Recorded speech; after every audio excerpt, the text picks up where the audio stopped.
Copy that. Hey, what's up? I'm Tony Taylor. Are you here for Leaders Lead the podcast? Let's go. Hey, how did you beat me? Look, let me tell you about this podcast. We got like 5 seconds. Leaders Lead the podcast is about leadership.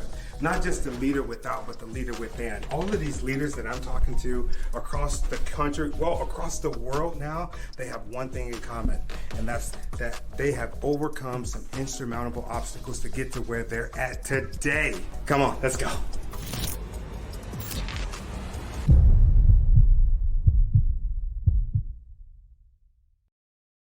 Wow. Hey, welcome. What's up, LinkedIn? This is Tony Taylor. I'm super excited. This is Leaders Lead the Podcast, night edition. I'm excited because I got somebody today that I'm truly inspired by this dude, his moves, some of the things that he's doing in the community, the things that he's doing with his business. But initially, right, I was inspired by him from some words that he said to me when we first met. I don't know if you remember that. Let me get your name out. Deleon Brooks. Deleon Brooks. When we first met, I was sitting in here. I was sitting in the studio, and somebody was like, "Oh, this is Tony." Blah blah blah. And I heard you say, "Oh shit, I know Tony." You went right past her, right? We hadn't met yet. Yeah. And we started talking. We started building, and I told you about my business, told you about some of the things that we were doing, and you told me about your business.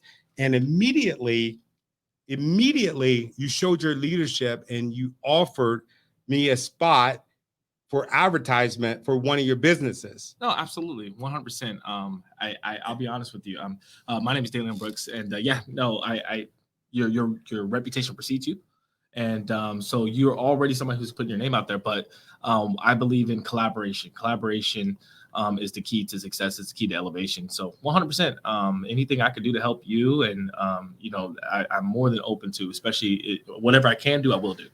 So wow. Definitely. I'm grateful for you having me on the show. I know that it's kind of impromptu. We had, a little bit of, a get together, out in our office space, and I definitely, appreciate you inviting me on. So no, definitely. It's definitely. And let me know if y'all can hear us good.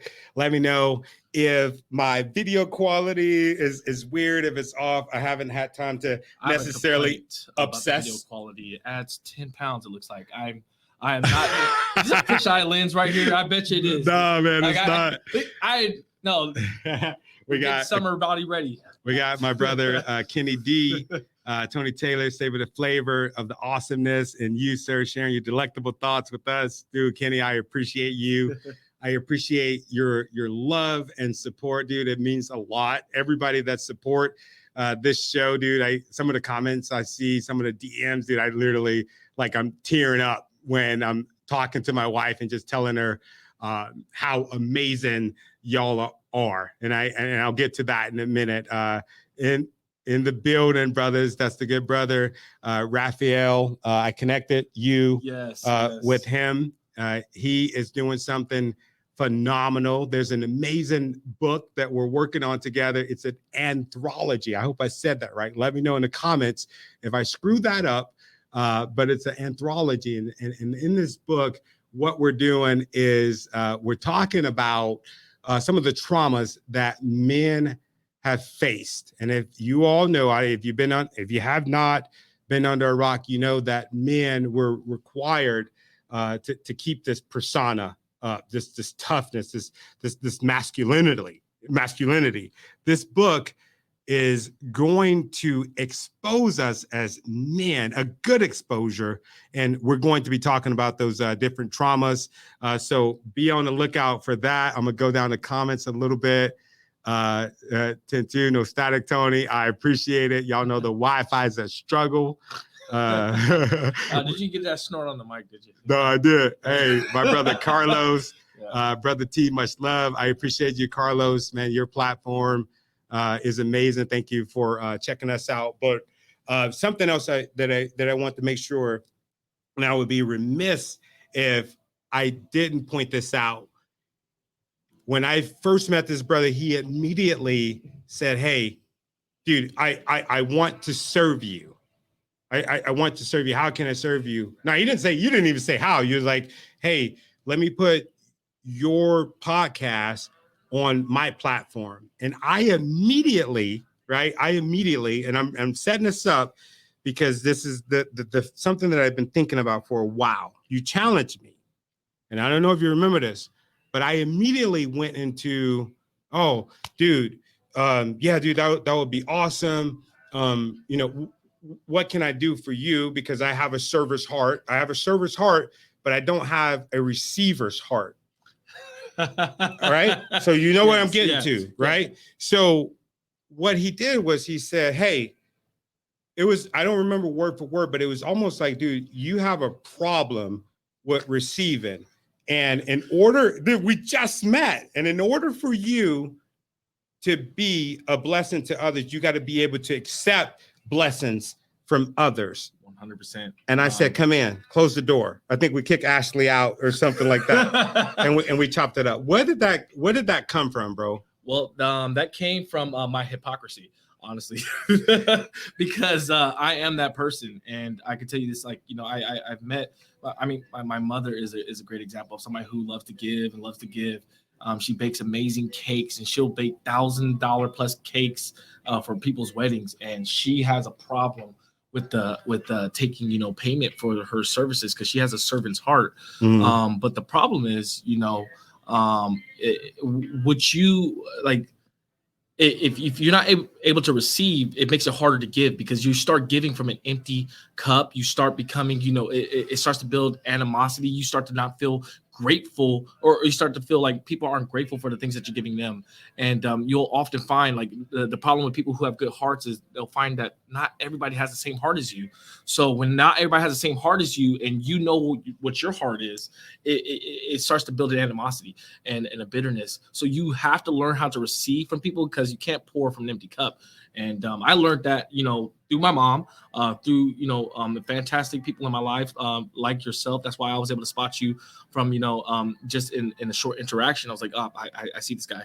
Why? Because I see me. So 100% reception is one of the laws of success, being able to receive. If you have a closed hand, you can't give anything, but you also can't receive anything. Ooh. So and that's what I mean, that's kind of, why I really hammered down on that point. I wanted to make that, I see that you have a giver's heart. You also have to be able to receive. So wow, dude, that's phenomenal. Because, and the reason why I was like, dude, we got to talk, because, dude, that's been one of the biggest things with me. And even like even when me and my wife first met, when we first met, dude, we had two separate families. We put our family together fast. But the biggest problem was me. The biggest problem was me receiving help.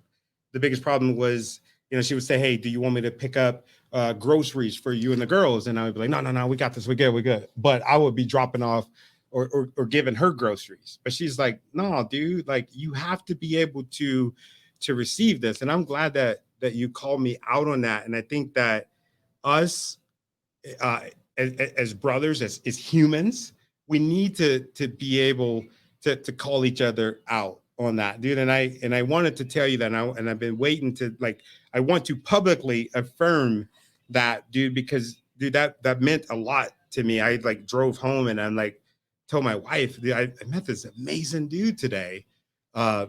Really amazing dude today. And he like poured so much into me. And it was like, what you gave to me was way more than the advertising. It was something that I'm just like, you know what?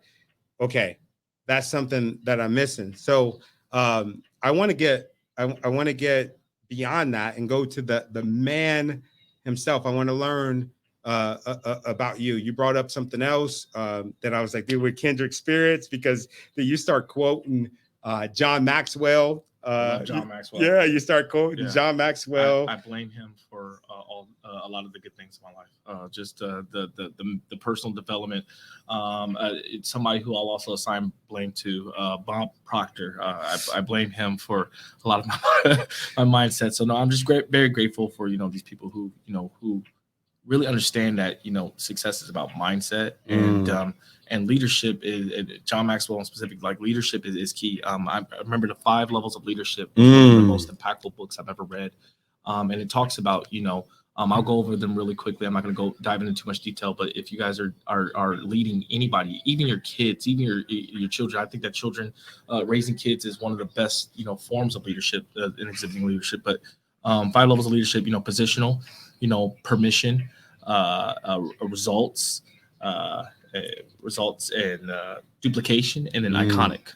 Those are the 5 levels of leadership, and most people they're sitting in position. Like they never move into having somebody's permission to lead them, and permission comes from a level of trust, and so I that really has resonated in almost everything that I do in life. So any groups I find myself leading, I really try to self audit.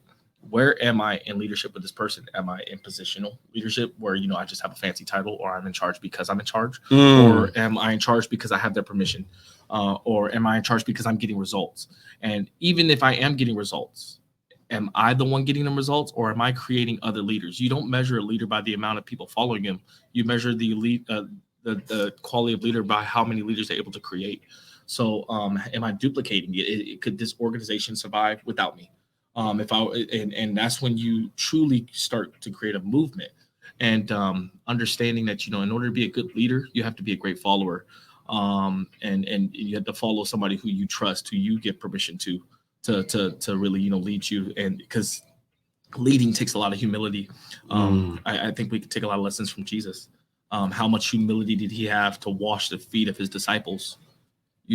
And stuff like, and just the humility he's always exhibited. So the leadership, bossship, I think that those are, obviously, 2 different, mindsets. And I really want to exhibit leadership. So John Maxwell's 5 Levels of Leadership, that is one of my favorite all-time books. If you guys are in the market for books that you want to, up your leadership, skills, and I think that would be one of the best books I could recommend for John. Yeah, dude, that's dope. That's dope. And I'm glad that you brought that up, because, dude, I used to be one of those people where I thought, or I envisioned kind of coming up, seeing a leader as somebody that was the boss, somebody that was like outwardly spoken, somebody that had to be out front. But then I started learning that you don't have to be out front to be the leader. You don't have to be the loudest. So we talked about that earlier. You don't have to be the loudest person to be the leader. Would you consider yourself to be a leader that's been born into leadership, or have you been taught leadership? I could tell you this, and I think that I'm still, learning day by day. And I wouldn't even, consider myself. Here's the thing, like, I think that, a true leader doesn't even see himself as a leader. They've duplicated so many leaders around them that it's almost like a headless organization where, it's moving in unison to one goal, and you really can't even pick out the leader. That's a true mark of leadership. Like that's when you've created a movement. So honestly, I don't consider myself more of a leader more than, just somebody who's, going to figure it out with you, and just, be aggressive at finding resolutions with you. I would consider myself, somebody who's learning with you, and just, growing with you and willing to get those results with you. So that's where I consider myself. I don't like to call myself a leader, or a mentor. I like coach, or, a team player, stuff like that. So I shy away from titles. Maybe that's one of my weaknesses, maybe.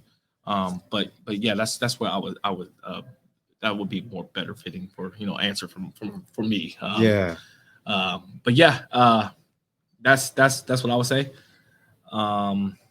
It's weird because I never really like dubbed myself. And Brittany Lionheart, if you're watching this, I just thought about you when I was talking about this. I've never dubbed myself as a leader, but I remember there was this defining moment in the organization that I was working in where we had managers and then we had leaders. And the managers, right, were like, oh, dude, we're leaders of this company. And I was just like, you know what? Yeah, they were in a positional deal to where the only reason that they're employees, because they treated them like they treated their employees like flunkies. They followed them because of their title. And they would come to our section and be like, and come and get the stuff that they needed, to come and get the love and come and get the advice. And, you know, how do I ask for time off? And what, you know, self-care, teach me about that kind of stuff as it relates to this job, as it relates to this place. And I remember drawing a line in the sign and saying at a meeting, hey, this is what the leaders are doing. And this is what the managers are doing. Which side are you on? Almost like Biggie and Tupac, when Pac was like, which side are you on back in the day, West or East Coast? Like, that's what I had to do. And I think that's interesting that you say that leaders don't call themselves a leader, because I believe in that. I believe in that 100%. Leaders just lead. Yes, and results speak for themselves. You know, you can tell a leader by the fruits. You know, and leaders usually, and so if they're bringing results to the table and it's obvious, you know, who are the permissional based leaders, who are the results based leaders, who's creating leaders. I noticed that oftentimes I'm more likely to point out leadership qualities in somebody else than in myself. And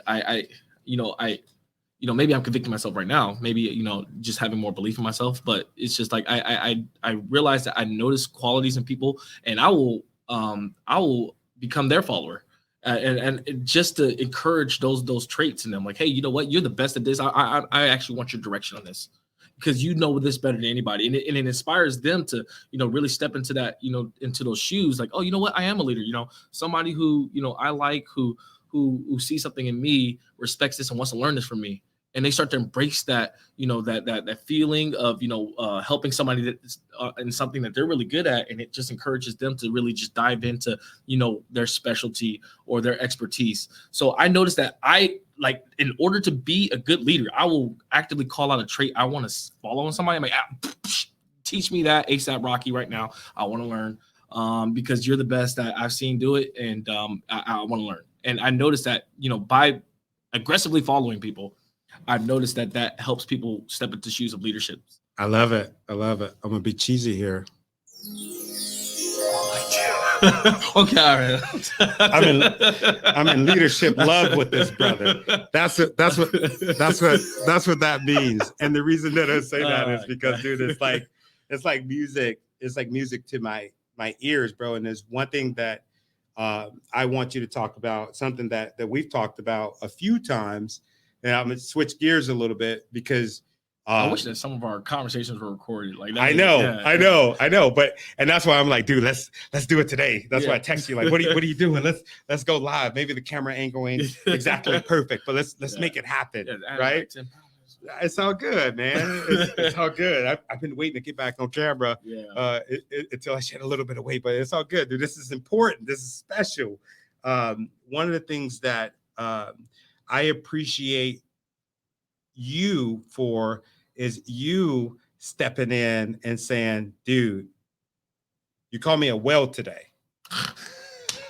It was a compliment, guys. Yeah, hey, he called me a whale. He called me a whale. Hold up. I'm gonna find it. I got proof here. My brother called me a whale. Trust me, it was a compliment. We're gonna get into. I gotta explain it now. Like, yeah. So go ahead. Let me find the visual. All right, here's the visual.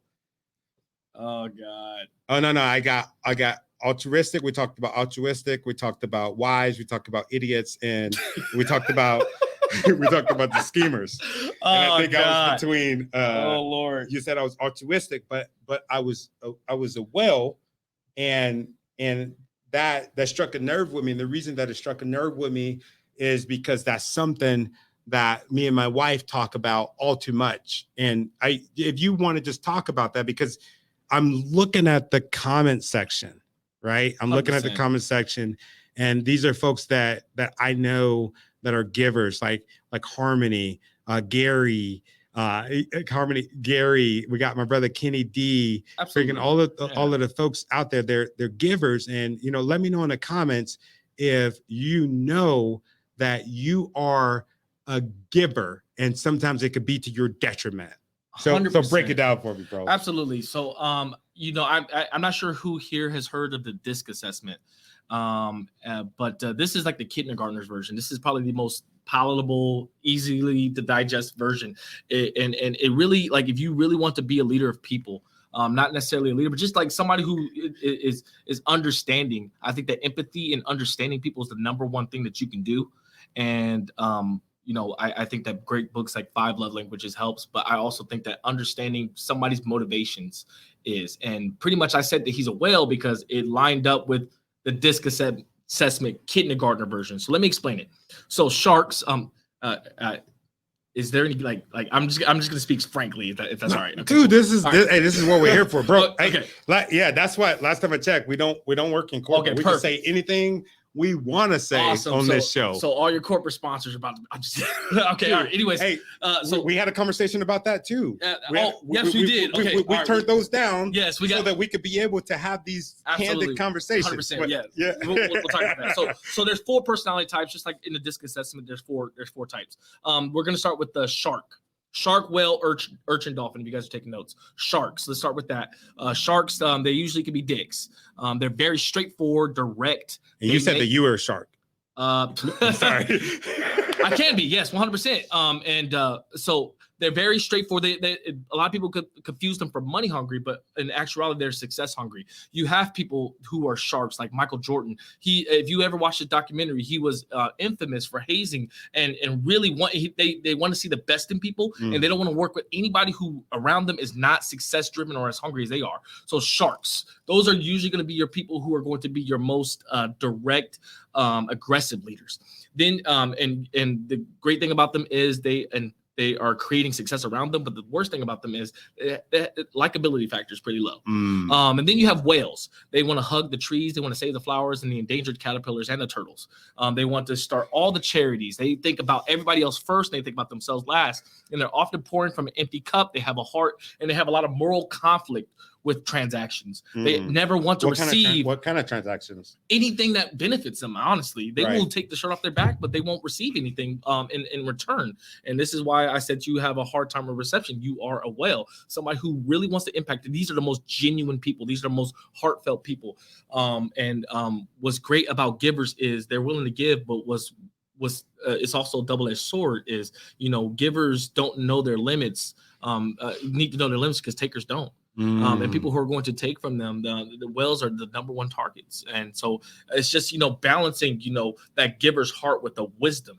So whale, and then you have your urchins. So let me see the polynomials and trilaterals. And, I cross-numbered and I just want to see the KPIs and all that stuff. They are your analytical overthinkers.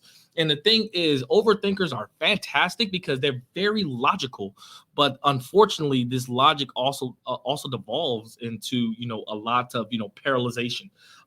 And let's say, I was to get in my car and I was to drive down the street. There's a million things that could go wrong in me driving my car. A million things. Yeah. A comet could hit me in my car. The ground could split open. Those are all possibilities, but how likely are they? Yeah, or they're not very likely. Could be a sinkhole. Yeah, sinkhole. But how likely are they? So urchins will falsely think that just because there's a million things that can go wrong and there's one thing that can go right, that somehow makes it so that their chances of failure are higher when it's not. The likelihood of a sinkhole happening are astronomical, and the likelihood of them getting home safely to their destination is actually more likely to happen, but yet they crunched all the possibilities for all the wrong things, and often they will. The great thing about urchins are they are great at analyzing possibilities, but they're very hard at making decisions. And usually, decision power is really what's going to be the determining factor for success. And then you have your dolphins. Where's the party at? The fraternities, the turn up. Marisol, she said dolphins. They like to have the fun. Yes, they like to have the fun. We got turn somebody. Up. Yes, absolutely. And these people are great for energy. They're great for excitement. And, energy is often needed, for different environments, especially social ones. It's also, great for motivation. But the thing is, dolphins, where's their strength is in motivation. Where's their weakness? In motivation. Where is their strength in focus and hyper attentiveness, and where is their weakness? Focus and hyper attentiveness. So if you understand yourself and you can assess your own weaknesses, the most dangerous person I could ever find is a person who doesn't know their own weaknesses. Me, you told me, like I told you that I'm a shark. And I just gave you the pros of a shark. I just gave you the cons of a shark. Hey, sharks are they can be dicks. But here's the thing: I'm a shark whale, and you're a whale urchin or a whale shark. Just depends on the day, I suppose. We're all of us are all four. But which ones are you most dominant in? That's where you really need to assess yourself. So in the DISC assessment, it is very similar. I'd be a DI or an ID. Some people think I'm a DIC, but it just depends on the setting you catch me in. So it's just I was a high I, and then the D. Exactly. That's there's your well, and there's your shark too. So I just think that the best way to know somebody else is to know yourself, and if you are able to assess somebody within like the first day of knowing them and know where they lie, like, oh, this person's motivations lies and being a giver, and I know their weakness is they are a giver. I need to make sure that this person is being replenished. Yeah, I need to make sure that this person does not give from an empty cup, because whales, they are often, the most giving, but no one tends to give to them. They're often taken for granted. They are the most taken for granted most times. Because if you got it to give to me, then why should I give it back to you? Exactly. Right. It's like, and what, so just understanding who you're working with and who's around you, it helps you become a better leader. That's why whenever I meet people, I assess them. And that's why I said, you're a whale. You're somebody who likes to give. I did watch a documentary on stupidity, and that's one of the things he was referencing. I think he's going to show you the graphic here, which is hilarious. I took a picture of it. I was like, dude, you probably can't see that. Okay. But the camera's all the way. I was like, are you calling me stupid? Okay. So I think maybe he'll post this later, right? But as he was talking to me, stupidity is not classified as, intelligence. Is more classified by the results of your actions that you take. So there's four quadrants, magic quadrant, boom, boom, right? And on the far, let's start with the far right. The far right, those are your wisest, most intelligent people. And the results of their action is they usually can think of scenarios where they're creating a positive for others and they're creating a positive for themselves. So it's always a win-win situation with a wise person. And then you have your altruistic people, the people who are givers, who are often creating negatives for themselves, but positives for others. Those are your altruistic people. And then you have your schemers, the people who are looking out for themselves. Those are people who are creating negatives for others, but positives for themselves. And then there's the stupid people, the idiots on the chart. And I'm not saying that anybody's an idiot because of their educational background. Little known fact, I am actually a high school dropout.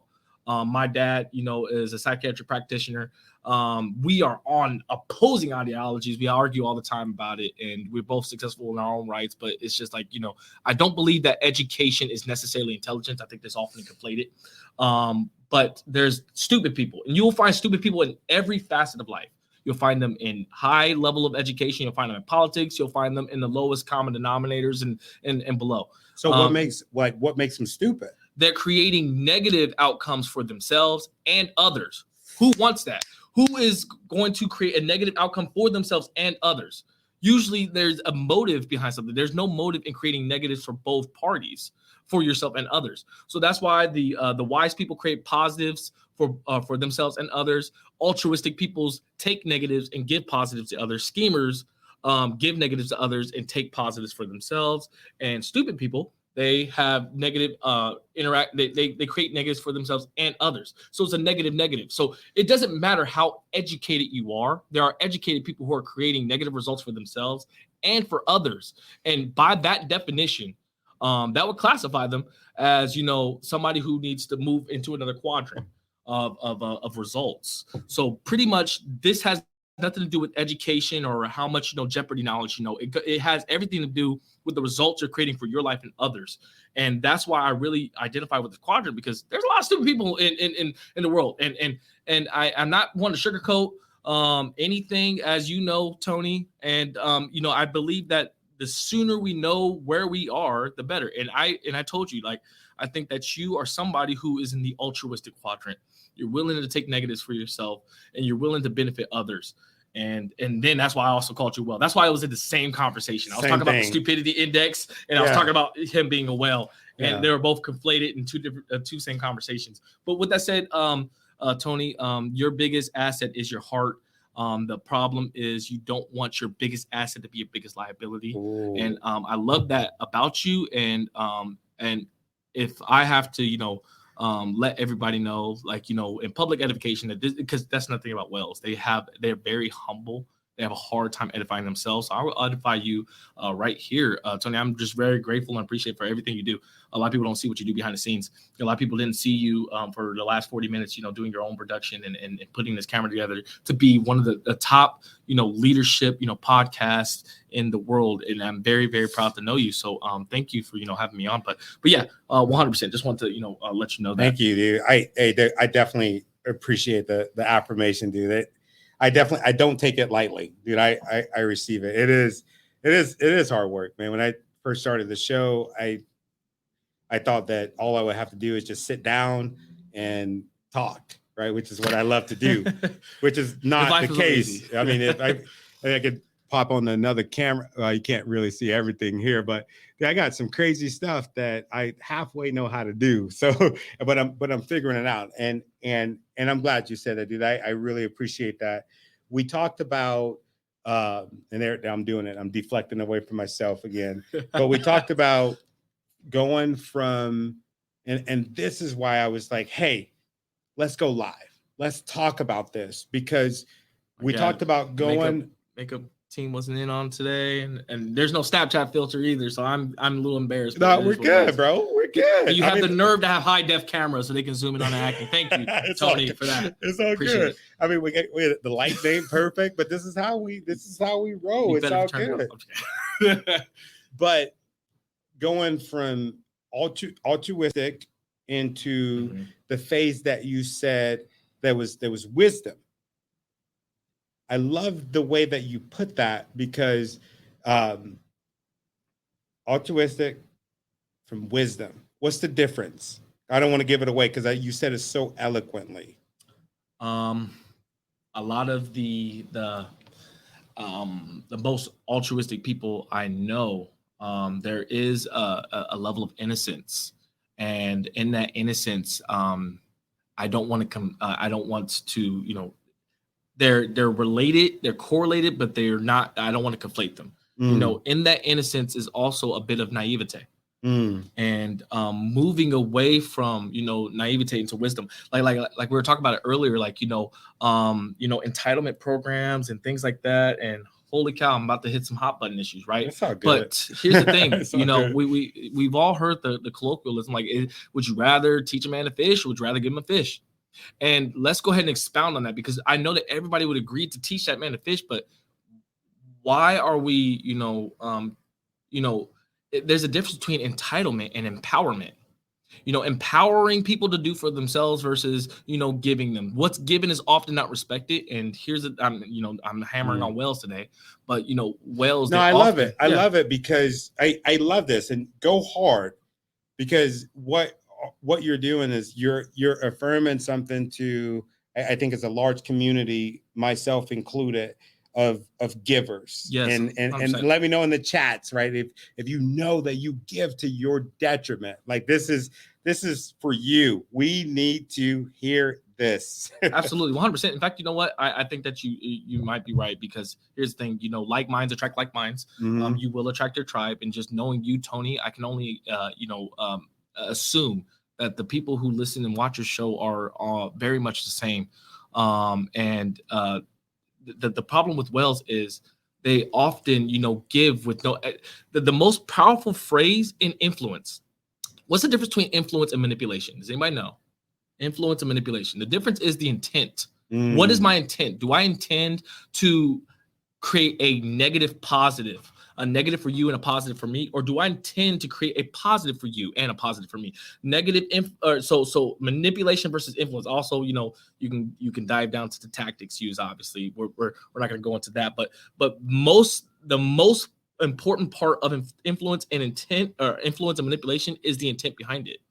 And if you are not just giving freely, but you're also obligating in a positive influence, like, hey, if I were to give you this 10, like let's take somebody on the streets, for example. Hey, if I were to give you this $10, what would you do with it? If I would you, I would obligate somebody. Give somebody some positive obligation to do something. Like, hey, would you read this book and I were to give you $10? How about instead of me giving you freely without any obligation, how about I obligate you to do something that can better yourself, and then I give it to you? That's interesting because that's interesting because I didn't think like that before. I would just give it to them. Yes. And you know what I did? I passed that down to my daughter because the other day she's like, we need to help that person. And immediately in my head, I'm like, yeah, you're absolutely right. What can we do? Not like the way that you're framing it, as far as how can I help you help you? Yes, exactly. And here's the thing, Tony, something that you cannot teach: love.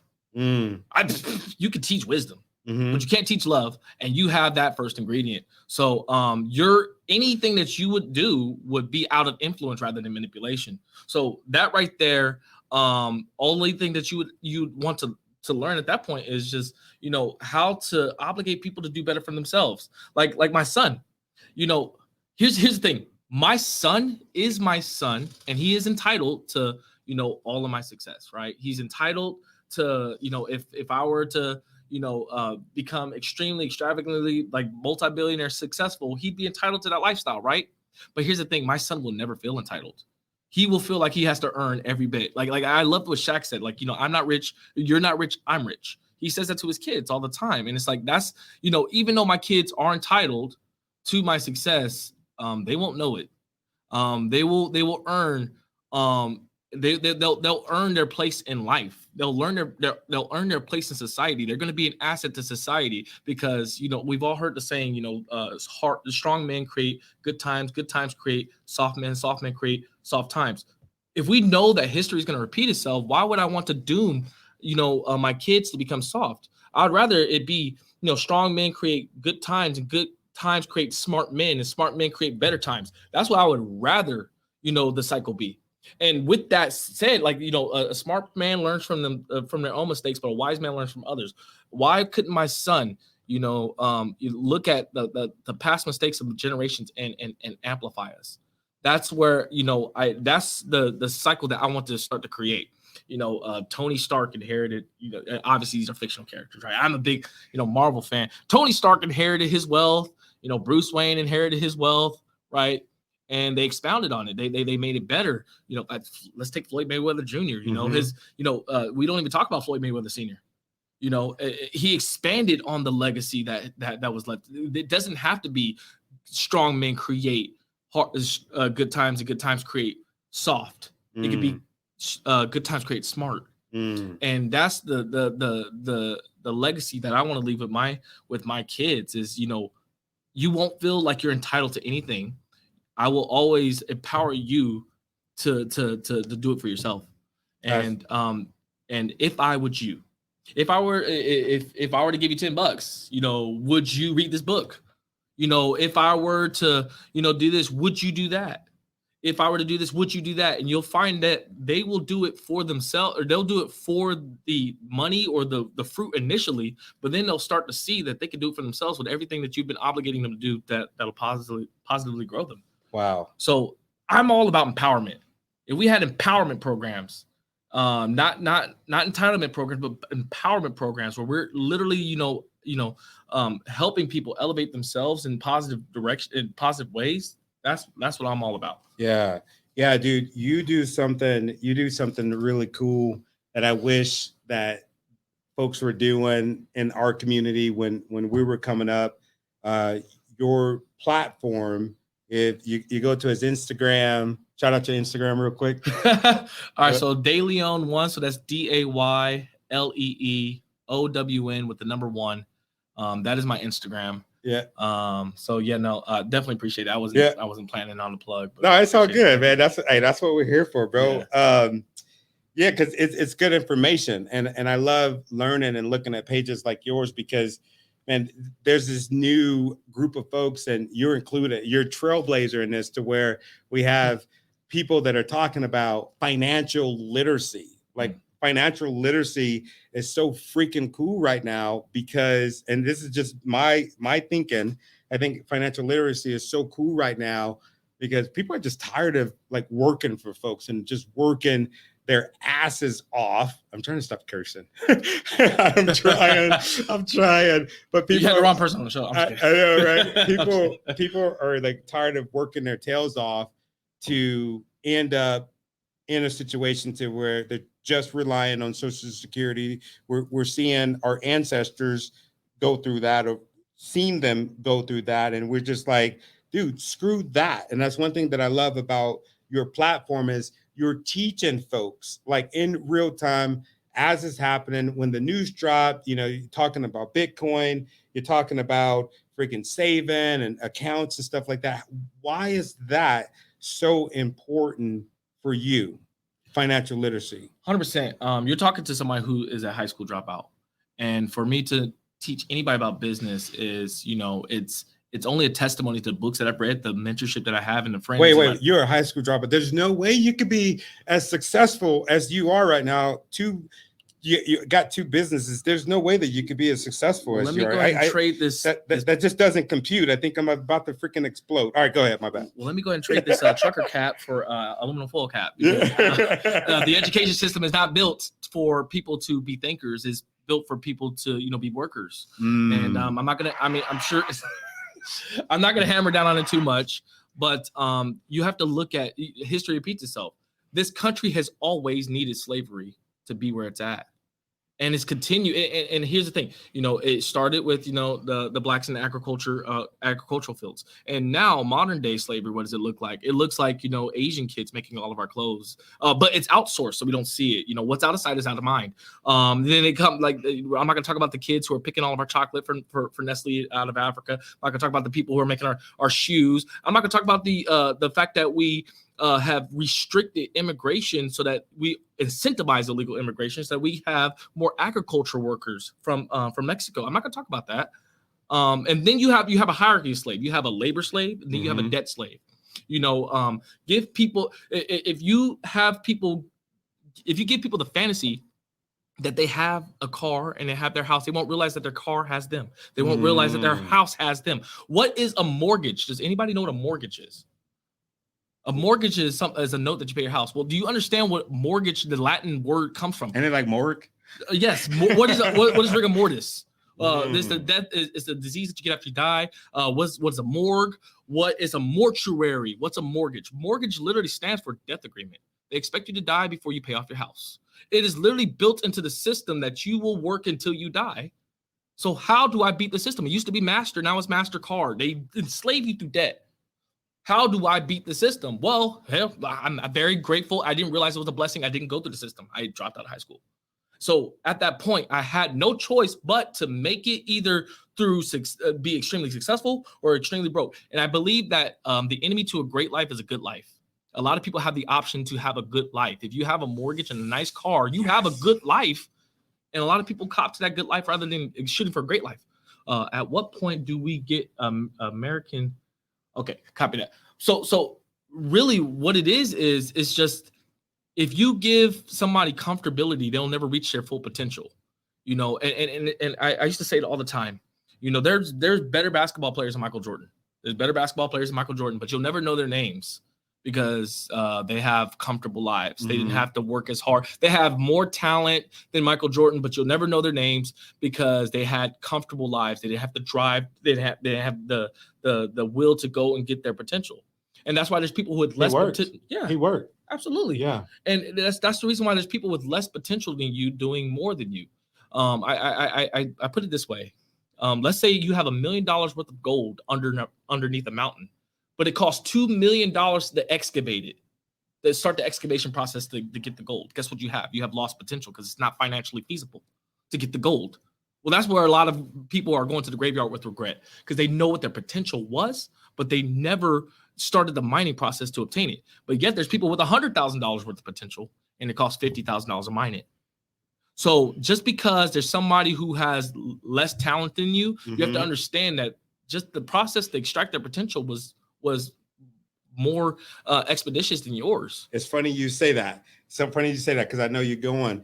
And I didn't want to stop you, but it's so funny that you say that because there's folks that will reach out to me that I'm mentoring as far as getting into the speaking game. And then I hear them, right? I hear them speak, and I'm just like, oh my God, if all you had was belief in yourself, you would be killing the game. And they think that I'm BSing them when I say you're so much more than an eloquent, like you're so very eloquent, right? 100%, and I'm sure that they can come up with better words than I can to say it, right? Absolutely. But the thing that they miss is what you're saying, is that belief in their self, and that the condition to ensure that no matter what they do, that they're going to be successful, being committed to the process. And you're absolutely right. That's one thing that we're missing. And I think we all get in that point sometime, 100%. Right? Let's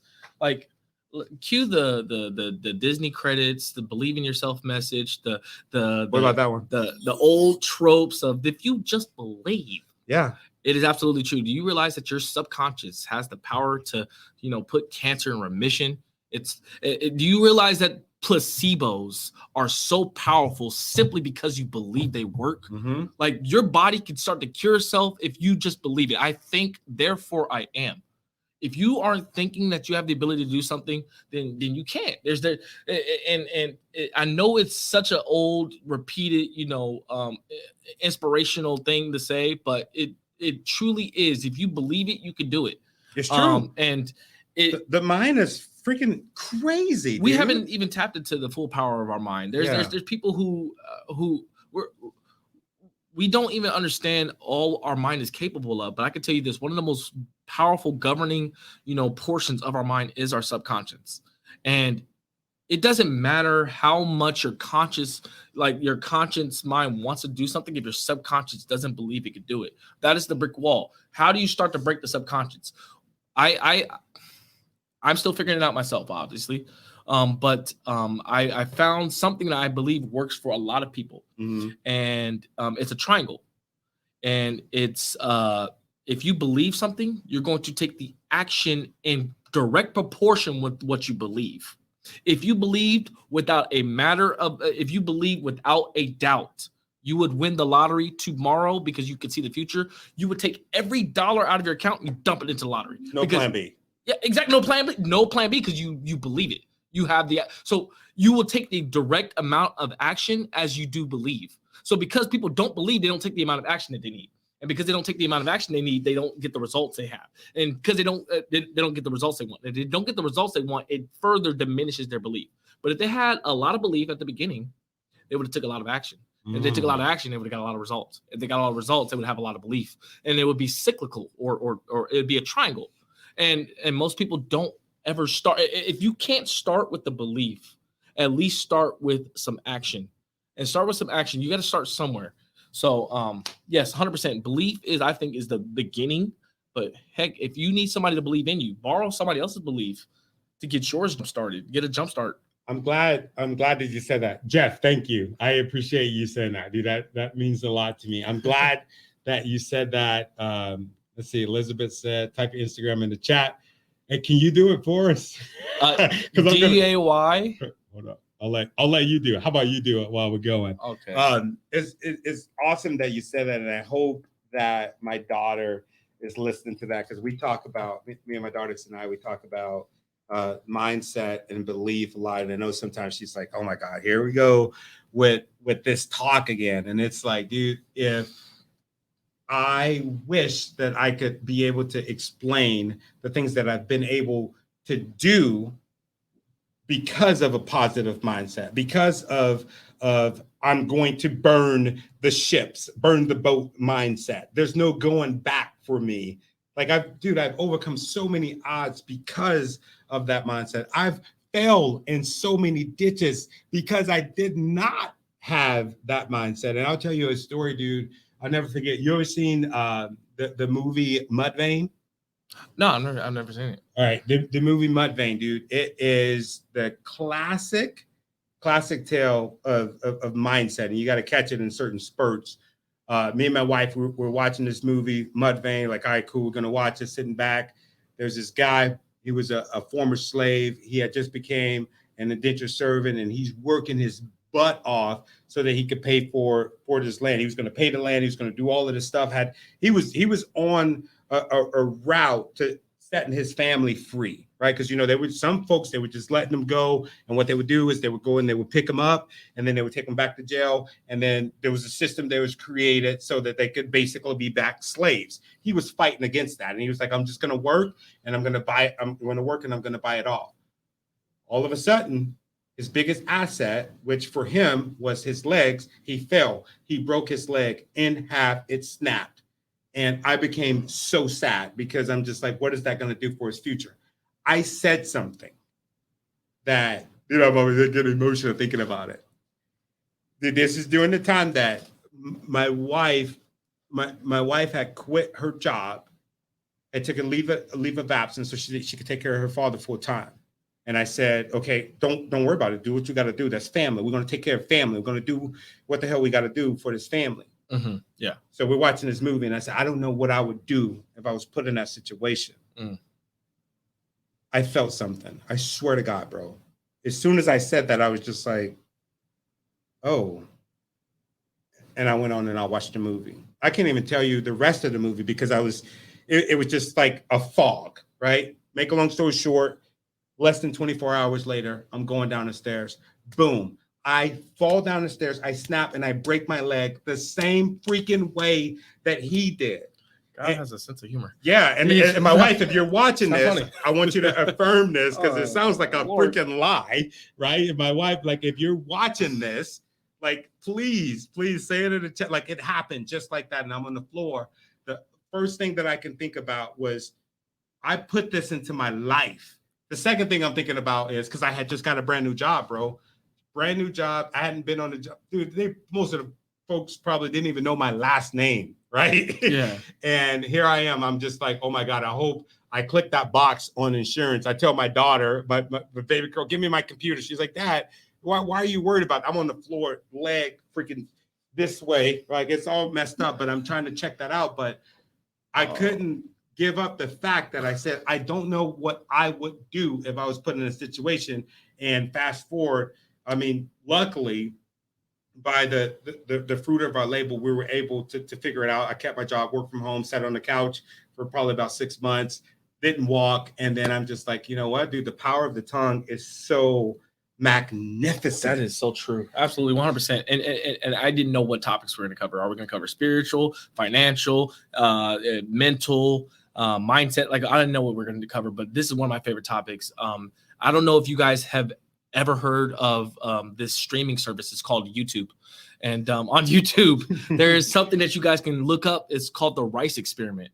The fact that these people are speaking to the rice, and they talk to this rice and they say, hey, I love you. You're the best looking rice I've ever seen. And then they talk to this other rice. You're the ugliest rice I've ever seen. You look like maggots. And 30 days apart, they look completely different. They've done this experiment multiple times. Definitely look it up. But I want to speak about, like, do you know what they call the back of the boat, the little propeller that steers the boat? That's called the tongue. Mm-hmm. The tongue steers the whole ship. What's the difference between Maine and Florida? The difference between Maine and Florida is 2 inches. If you're flying from California and that same part on a plane is 2 inches to the left or right, you're going to Maine or Florida. Your tongue has the ability to steer your whole entire life. And I mean, let's go even more spiritual. Like, what is a spell? Spells, like I'm not gonna get like spelling. What is a curse?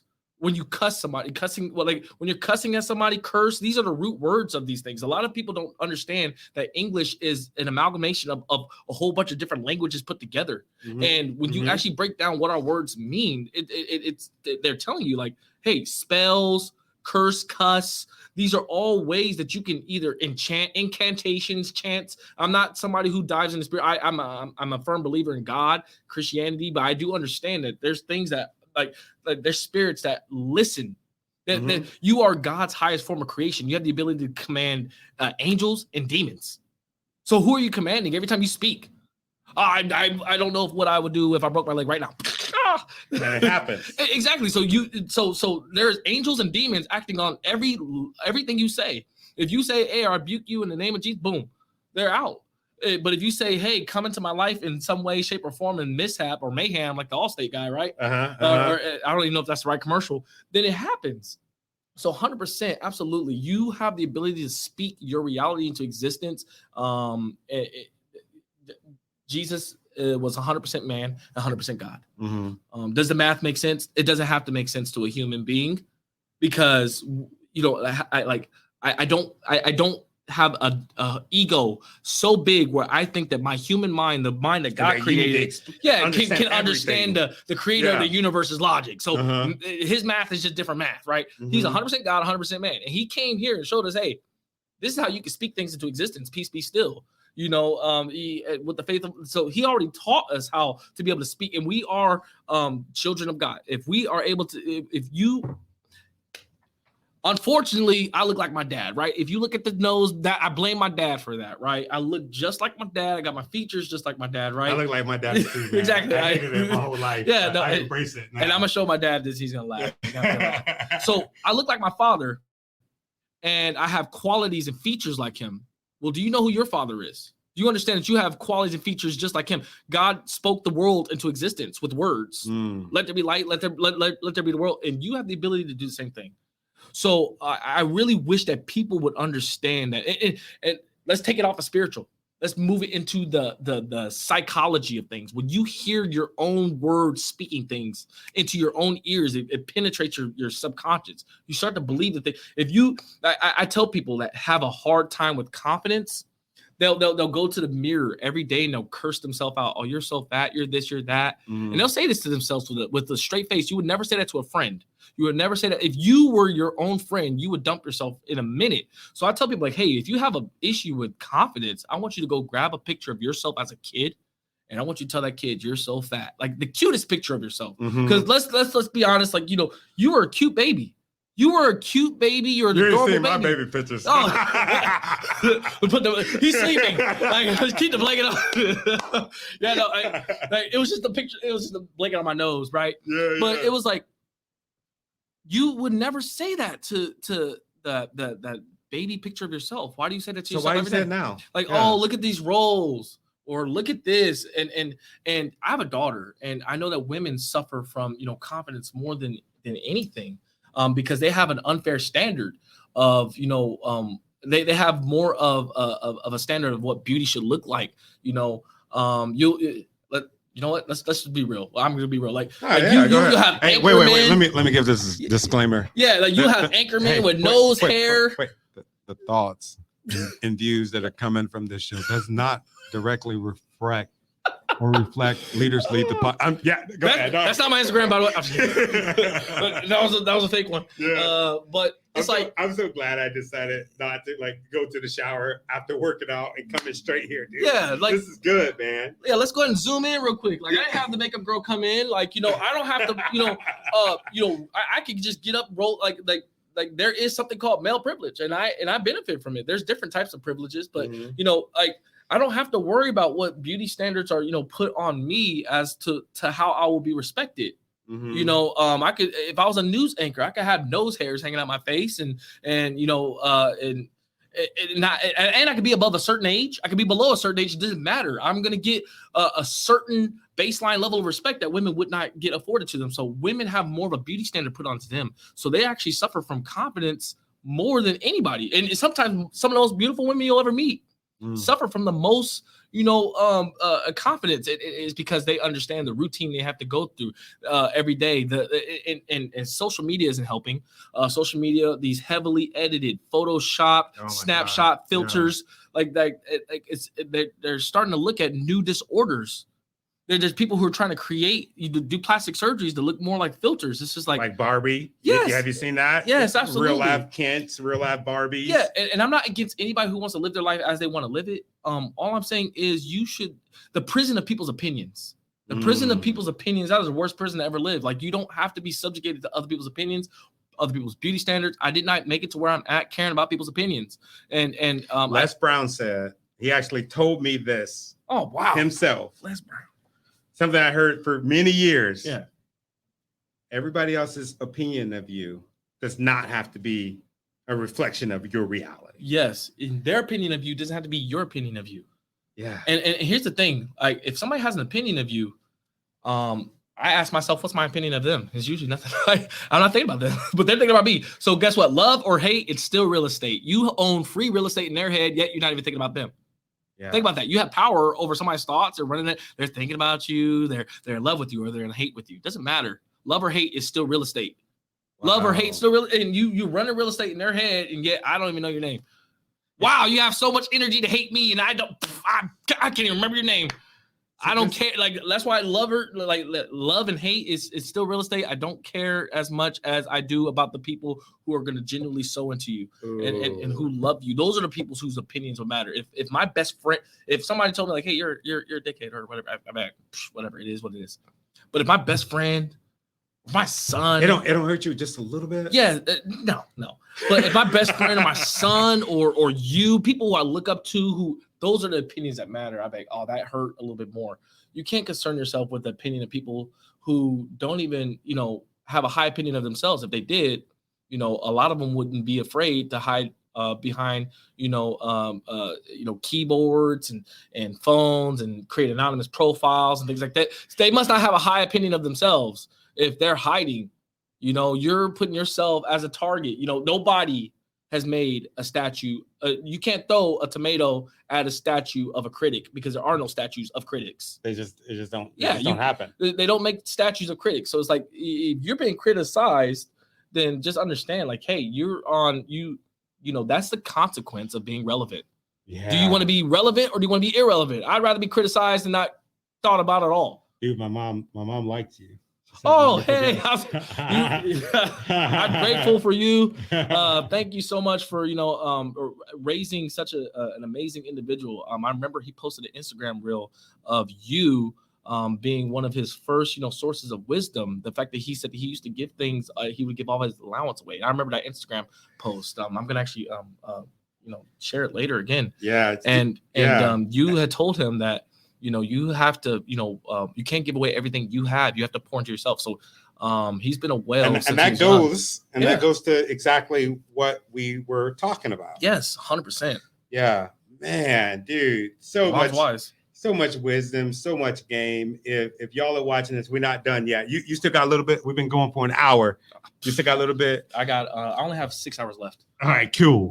Yeah, no, man, it's so much game, and I love it because there's certain moments where you have people in your life, they're not going to exactly tell you what it is that you're struggling with. They're going to tell you what it is that they think that you want to hear. And that's one thing that I've been working on for, I would probably say, the past 5 years of my life, like the people that's in my life. Hey, what do you see? Really, I really want to know, what are the areas of improvement? And I want to tell you right now, if you got people in your life that are saying, okay, everything that you're doing is amazing and magnificent, you need to get rid of them. My business partner, my wife, all the time, honey, you need to focus. Stop jumping around. You need to focus.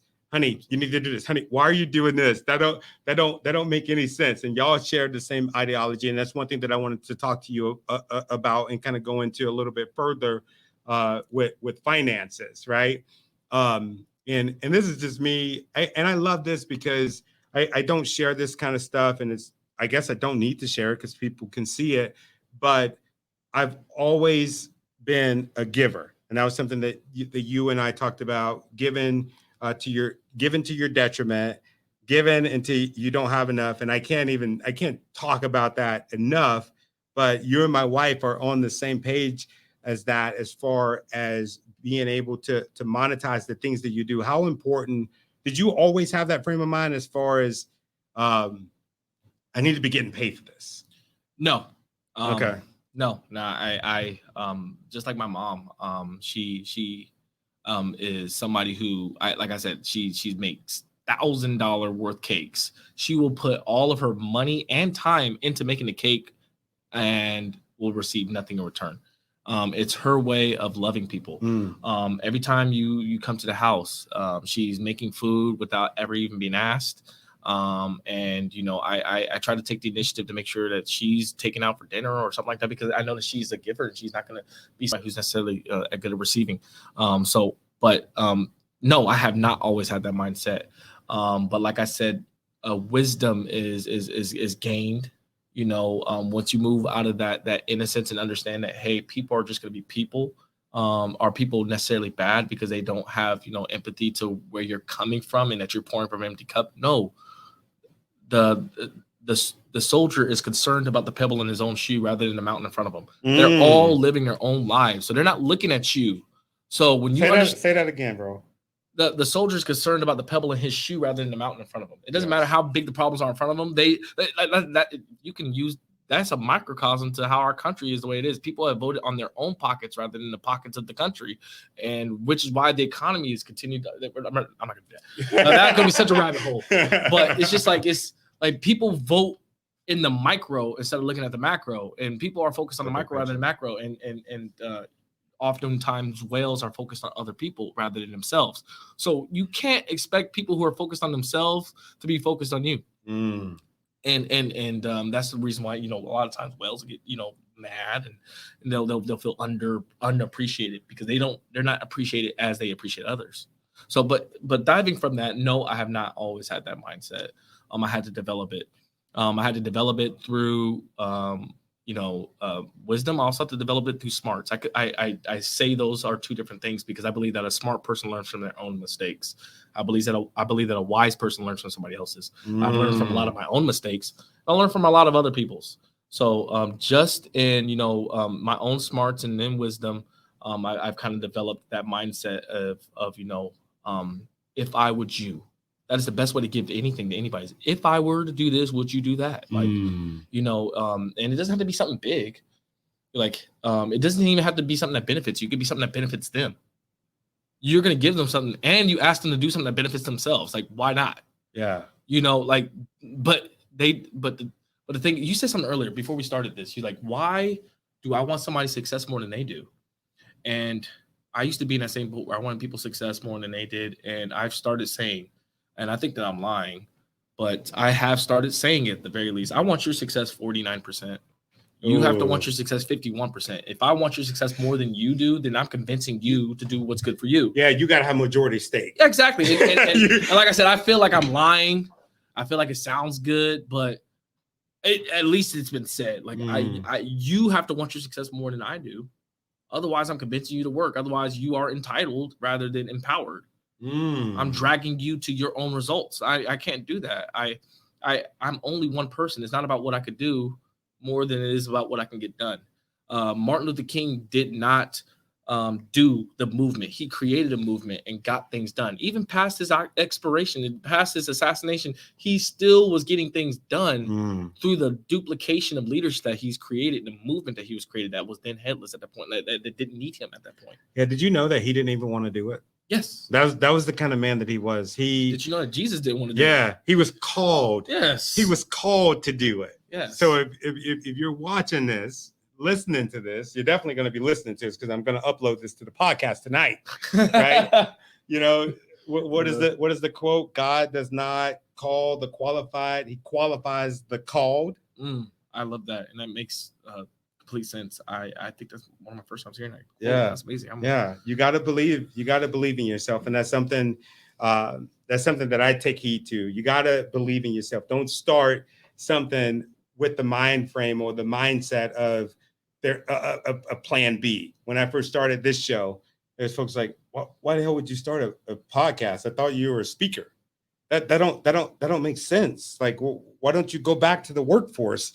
The pandemic is here, and I'm just like, why don't I do a bunch of? No, I'm gonna do this. There is no plan B.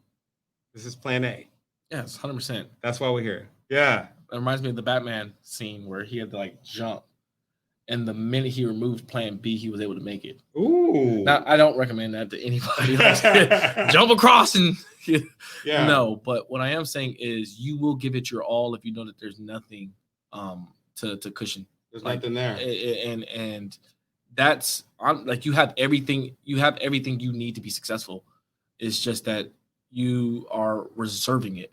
Yeah. If you give something your all, there's nothing you can't do. Like I ask people, if you were to give the best opportunity, the most effort, where would you be 5 years from now?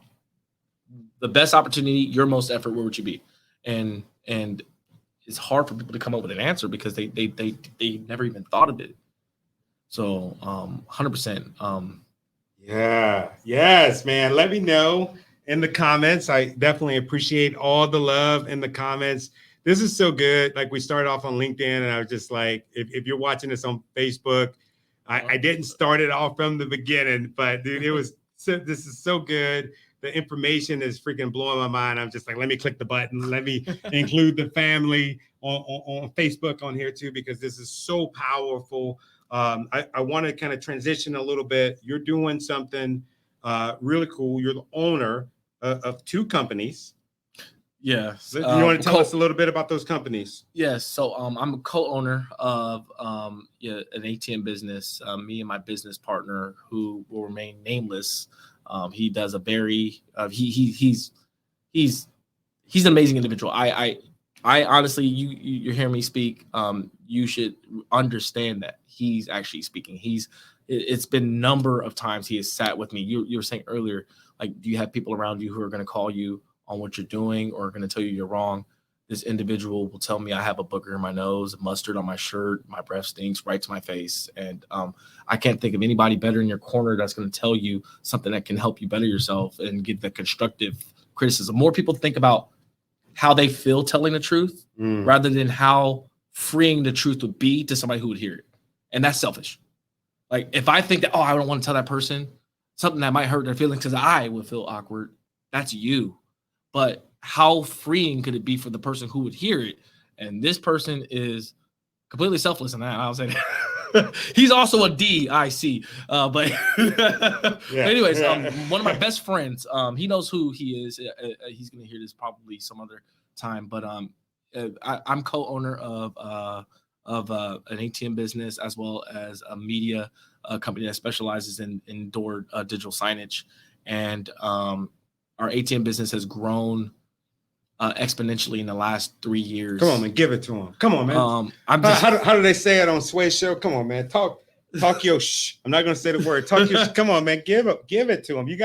Give it to him. Don't be humble. Don't be humble. I'm very, if very. You don't say it. I'm gonna say it, bro. It's huge. Come on, man. I'm very grateful for where we have come. In 2019, we started this business, and I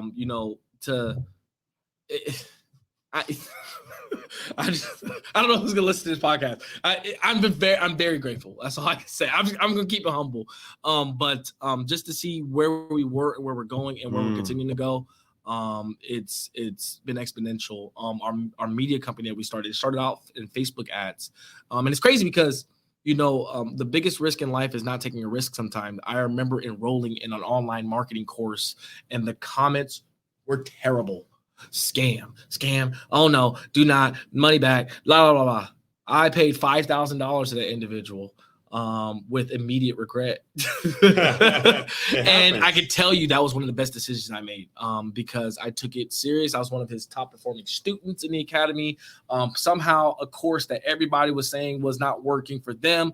Ironically, I was able to make multiple 5 figures in my first 2 months of enrolling into that course. So that just really got me into the entitlement versus the empowerment mindset. The people who enrolled into the course expected a service, but people don't expect that. Just because they paid that freaking money. Exactly. But the thing is, do you expect to lose weight because you enroll into the gym?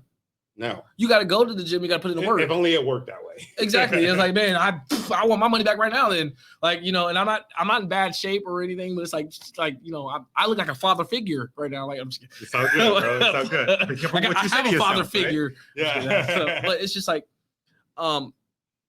that we start off in Facebook ads and marketing, and we've transitioned into digital signs, and now we have the contract to become one of the biggest. Actually, we are the biggest digital sign.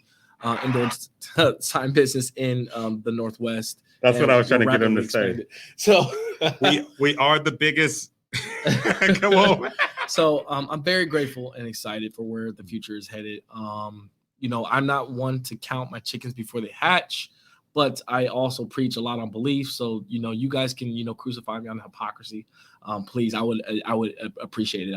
Honestly, it's just so. But belief is huge. So that's where we're at right now. I love it. I love it, man. That's what I wanted to hear you say, man. Y'all are definitely on track for that, like making history.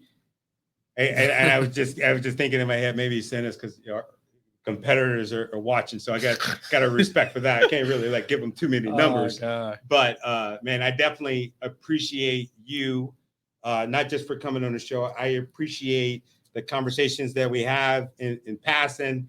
If y'all don't know, I'm a part of the Thurston County Incubator Program. That's what allowed the show to be in the studio. We got sponsorship from Comcast, sponsorship from ADP, other sponsorships coming in. But that's how we connected. We're in the same space. It's amazing. His office is so freaking cool.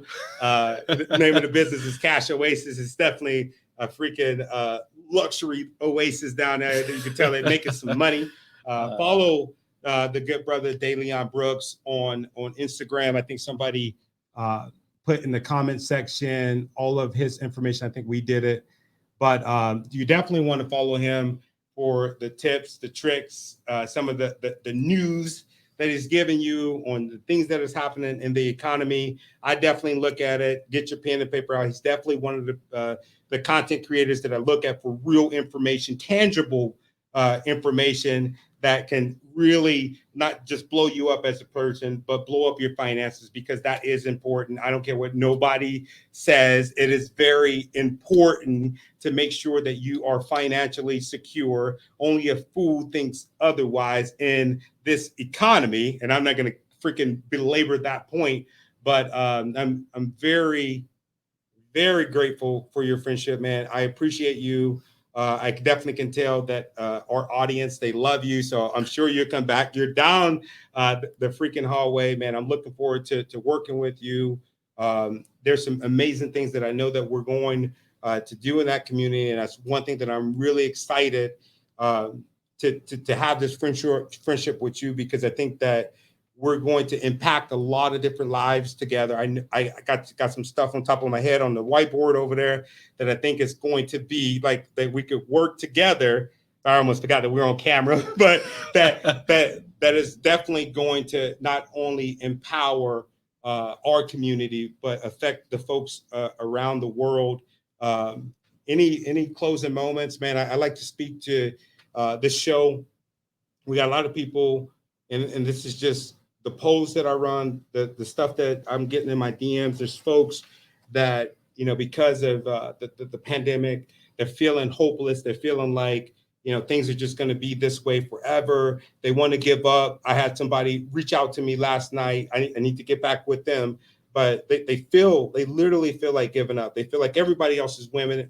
They're sick and tired of hearing people say the pandemic was the best thing that's ever happened to me, but they're suffering right now. Is there anything that you can say to them as we close to give those folks some hope?